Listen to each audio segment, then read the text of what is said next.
Hey guys, I got a good one for y'all tonight. It's something that I don't know. The thought just sitting here in my office, the thought hit me, and I think this is probably besides salvation, besides being obedient to God, and the major things. I think this is one of the most important things as a Christian, but also just as a human being that I personally failed at. Through a lot of prayer and practice, I think I've gotten better, and I still need to get better. But it's very important that we take this and we apply it. So I'm gonna read you two verses real quick. The first one's out of Ephesians 4:29. Let no corrupt communication proceed out of your mouth, but that which is good, to the use of edifying, that it may minister grace unto the hearers. Now you can go over to Colossians 4:6. Let your speech be always with grace, seasoned with salt, that ye may know how ye ought to answer every man. How many times have we said the wrong things, or maybe doing an argument with your spouse or your children or your brothers or sisters, daddy, mom, whoever, church members, neighbors? How many times have we, just out of anger, have we just let loose, and we just cut people to the bone with our words to them, our responses? The most important thing that I've learned, especially when you're angry or you're frustrated or stressed out, maybe not to that person, but just in general, you might be stressed out or angry at a coworker or your boss or something. It's real easy to take those emotions and kind of shell it out on somebody that don't deserve it. My kids are grown now. My son's 23, my daughter's 20. And they will both tell you that their daddy didn't always have the best ways to express, things to them. A lot of times I would say something that really hurt their feelings. And thank God, through a lot of prayer, we were very close. I'm close to my two kids.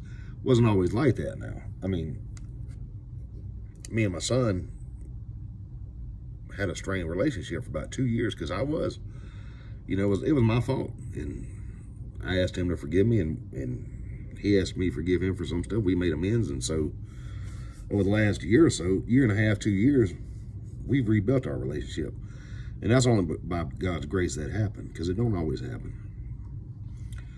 But I want to encourage you, and what has helped me, and the only thing that will help you is, number one, prayer. You got to, whatever sin or whatever, let's say hang up or whatever you want to call it, that you're going through, the first thing you do is pray about it. Ask God to show you better, a better way of handling stuff. The second thing is read your Bible.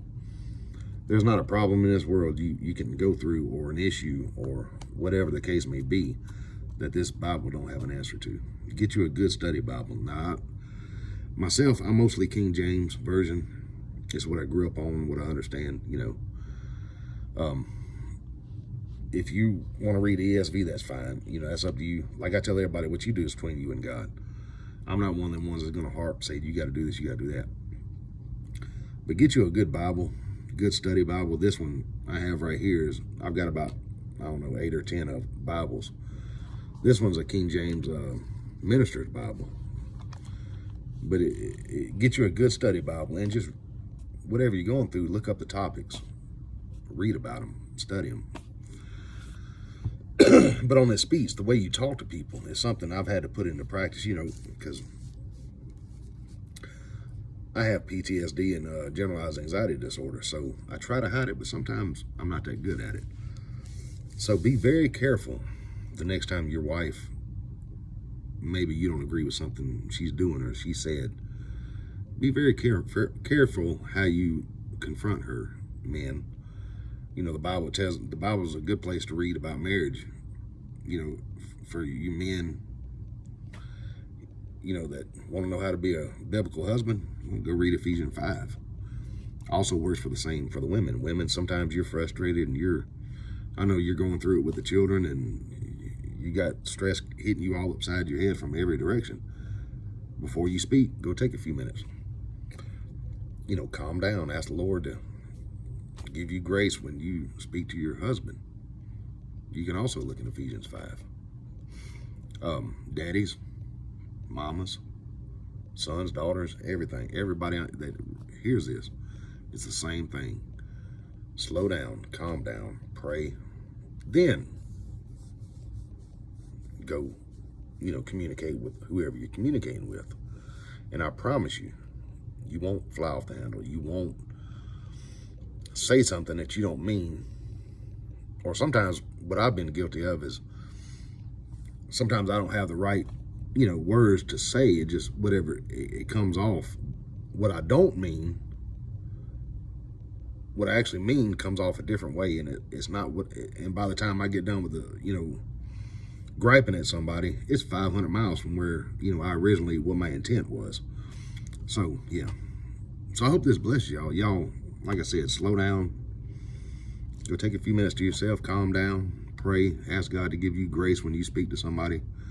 And I promise you, your relationships will be a lot better for it. Anyway, hey, that blessed me and I hope it bless you. Love y'all.